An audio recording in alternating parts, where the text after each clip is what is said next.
A ver, hay una de esas preguntas que yo creo que a todos nos ronda la cabeza de vez en cuando, Sí. ¿Cuál? la de si existe la suerte.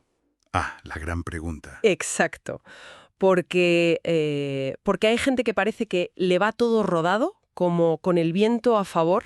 Y a otras, en cambio, parece que coleccionan tormentas, que atraen los problemas. Justo, pues estas son las preguntas que se hizo la psiquiatra Marian Rojas Estapé y que la llevaron a escribir Cómo hacer que te pasen cosas buenas. Y para el análisis de hoy nos basamos en un artículo donde ella misma resume las ideas clave del libro. Sí, y nuestro plan es justo ese, ir un poco más allá.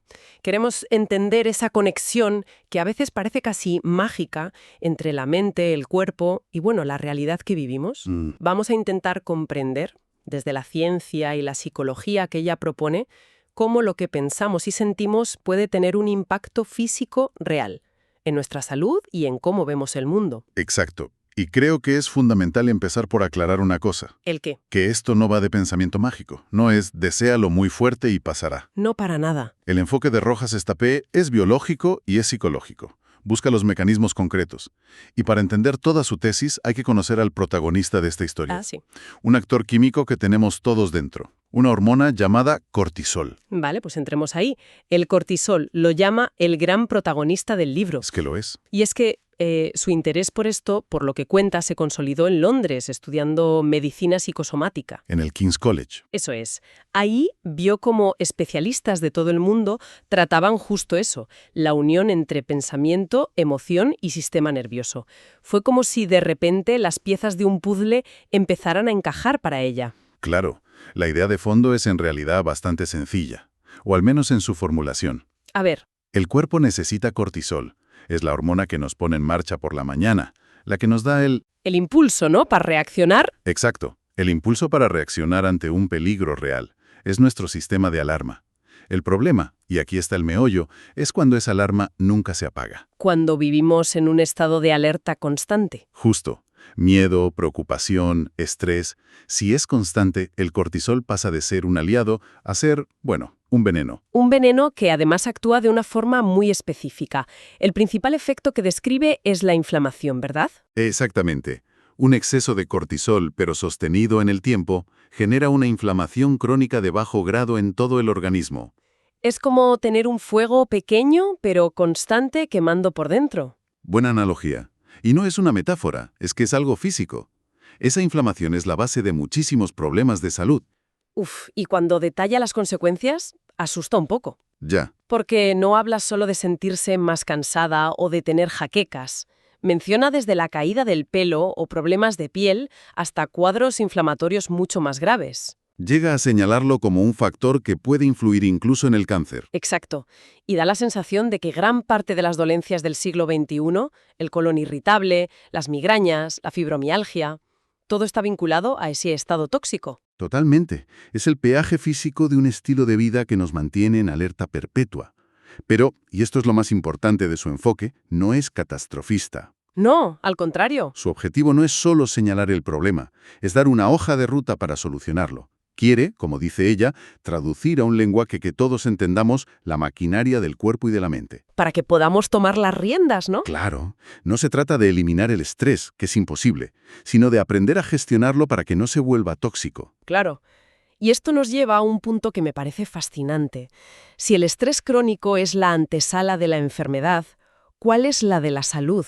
Y ella lo conecta directamente con la felicidad. Y da una definición muy particular. Sí, dice, conectar de forma sana con el presente, habiendo superado las heridas del pasado y mirando con ilusión al futuro. Fíjate que esa definición es, en sí misma, una herramienta de diagnóstico. ¿Por qué lo dices? Porque implica un equilibrio en el tiempo. Y encaja a la perfección con las dos grandes enfermedades psicológicas que menciona, la depresión y la ansiedad.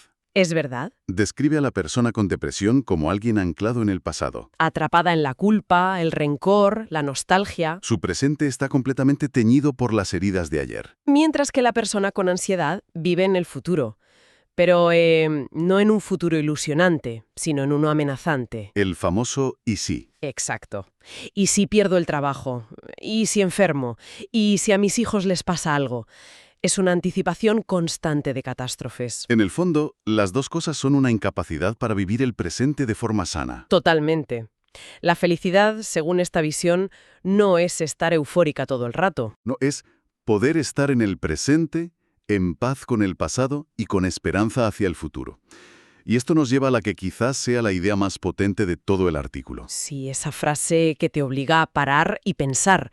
La felicidad no es lo que nos pasa, sino cómo lo interpretamos lo que nos pasa. Es que esto lo cambia todo. Completamente. Desplaza el poder desde el evento externo, que muchas veces no controlas, hacia tu proceso interno de interpretación. Y ahí sí tienes margen. Pero claro, eso plantea otra pregunta. A ver.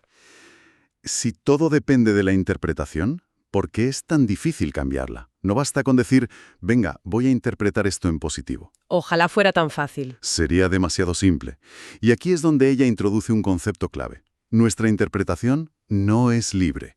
Está condicionada por 3 filtros. 3 filtros que además actúan casi siempre sin que nos demos cuenta. Exacto. A ver, vamos a desglosarlos porque me parece el núcleo de todo. El primero que menciona es el sistema de creencias. Así es. Son las ideas, los juicios, las convicciones que hemos ido, interiorizando toda la vida. Desde la infancia. Actúan como unas gafas que llevamos puestas siempre. Tal cual. Si tu creencia es no soy lo suficientemente buena, pues un halago lo verás como una casualidad y una crítica como la confirmación de lo que ya pensabas. Buscas validar lo que ya crees. ¿El sesgo de confirmación? Exacto, pero aplicado a tu propia identidad y al mundo. Vale. El segundo filtro es más evidente, creo. Lo sentimos a diario. El estado de ánimo. Totalmente. Es que es increíble cómo el mismo hecho puede parecer una tontería o una catástrofe mundial dependiendo de si has dormido bien o si estás preocupada por algo. El estado de ánimo es el color con el que pintamos la realidad. Totalmente. Pero el tercer filtro para mí es el más revelador y el que más posibilidades de cambio ofrece. Es un mecanismo neurológico. El SRAA, el sistema reticular activador ascendente. Ese mismo. Suena muy técnico, la verdad, pero la idea que hay detrás es alucinante. A ver si lo he entendido bien. Venda. Nuestro cerebro recibe millones de bits de información por segundo. Una locura. Imposible procesarlo todo. Y este SRAA sería como el portero de una discoteca. Jaja, me gusta la analogía. Es perfecta. Decide qué información es VIP y puede pasar, y cuál se queda fuera. Es un filtro de relevancia. Se encarga de mostrarnos aquello en lo que estamos enfocados. El ejemplo que pone ella es brillante. El de las embarazadas. Sí. Las embarazadas tienen un detector para ver otras mujeres gestantes. De repente parece que toda la ciudad está llena de embarazadas. O cuando te quieres comprar un coche de un color concreto. Solo ves ese coche por todas partes. Exacto. No es que haya más, es que tu cerebro ha recibido la orden de que esa información ahora es importante para ti. Y te la sirve en bandeja. O sea que no vemos la realidad tal cual es. Vemos una versión editada y personalizada por nuestro propio cerebro. En función de nuestros intereses. Es que esto es enorme, porque implica que podemos, en cierta medida, programar a ese portero, darle instrucciones. Ahí está la clave de todo. Y eso conecta con la parte más proactiva de su propuesta. Porque, a ver, si entendemos que el cortisol nos inflama, que la felicidad depende de la interpretación y que esa interpretación está mediada por estos filtros, la pregunta es, ¿y ahora qué? ¿Cómo pasamos del diagnóstico a la acción? Exacto. Y es aquí donde introduce la idea de luchar por sacar la mejor versión de una misma. Un concepto que a veces suena un poco a cliché de autoayuda, ¿no? Puede ser, pero ella lo aterriza de una forma muy práctica. Lo conecta con la pasión y sobre todo con tener un propósito, un plan. Y hace una observación que a mí me pareció brutalmente honesta. ¿Cuál? Dice, muchas de las personas que sufren, a las que no les pasan cosas buenas, es porque no saben lo que quieren que les pase. Es una frase demoledora. Y muy cierta. Viven en un estado de indefinición, sin un rumbo claro. Y claro, sin un rumbo, es imposible darle instrucciones a nuestro SRA. Es que si no le das a tu cerebro una palabra clave para buscar, ¿qué te va a mostrar? El ruido, lo inmediato, la última notificación del móvil, la última polémica en redes. Hay otra cita en el artículo que lo clava. El que no tiene un plan acaba siendo esclavo de lo inmediato. Es una descripción perfecta de la vida de mucha gente hoy en día, saltando de una urgencia a otra sin levantar la vista del suelo. Totalmente. Tener un plan, unos objetivos, aunque sean pequeños, no es para encorsetarse. Es para darle a tu mente una dirección. Un destino. Eso es.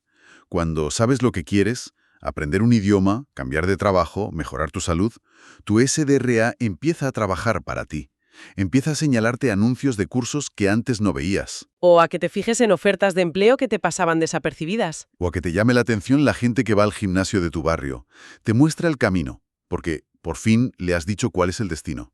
Vale. Entonces, si intentamos atar todos los cabos, la historia que nos cuenta es una cadena de causas y efectos muy clara. A ver esa síntesis. Un estado mental de amenaza dispara el cortisol. El cortisol crónico nos inflama y nos enferma.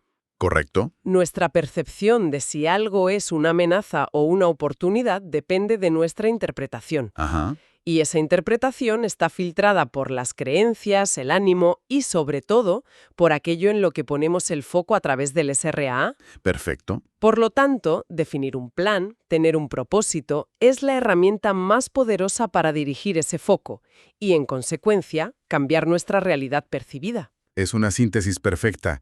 Ella insiste mucho en que su libro no es un manual de recetas mágicas. La vida es compleja y el sufrimiento es real. Claro, no se puede evitar. Es más un manual de instrucciones de nuestro propio sistema operativo interior.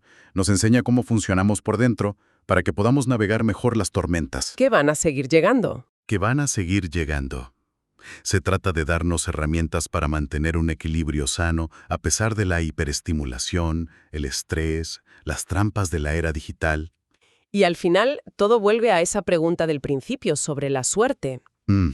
Según esta perspectiva, tener buena suerte no sería tanto una cuestión de azar, sino el resultado de haber entrenado a tu cerebro para que sea capaz de identificar y aprovechar las oportunidades que se presentan. Exacto. La suerte, desde este punto de vista, sería el punto donde la preparación se encuentra con la oportunidad. Y la preparación, en gran medida, consiste en tener el foco bien ajustado. Me gusta esa idea. Y esto me lleva a una última reflexión, una pregunta que creo que es crucial para quienes nos escuchan. Adelante. Si aceptamos que nuestro cerebro, a través de este SRA, filtra la realidad para mostrarnos aquello en lo que nos enfocamos, ¿Sí? ¿qué instrucciones le estamos dando cada día? Casi sin darnos cuenta. ¿Te refieres a lo que consumimos? Pensemos en los algoritmos. Redes sociales, plataformas de noticias, están diseñados para darnos más de lo que ya consumimos. Si hacemos clic en noticias de indignación, Nos darán más indignación. si interactuamos con el miedo, nos servirán más miedo. La pregunta es, ¿estamos delegando el entrenamiento de nuestro cerebro a estos algoritmos? Uf, qué potente esa pregunta. ¿Estamos sin querer entrenando a nuestro cerebro para que se convierta en un experto en detectar amenazas, ofensas y motivos para la desesperanza? ¿O estamos eligiendo activamente nutrirlo con un foco que busque oportunidades, aprendizaje y motivos para la ilusión? La respuesta a esa pregunta puede que determine mucho más de lo que creemos. Mucho más. Si al final del día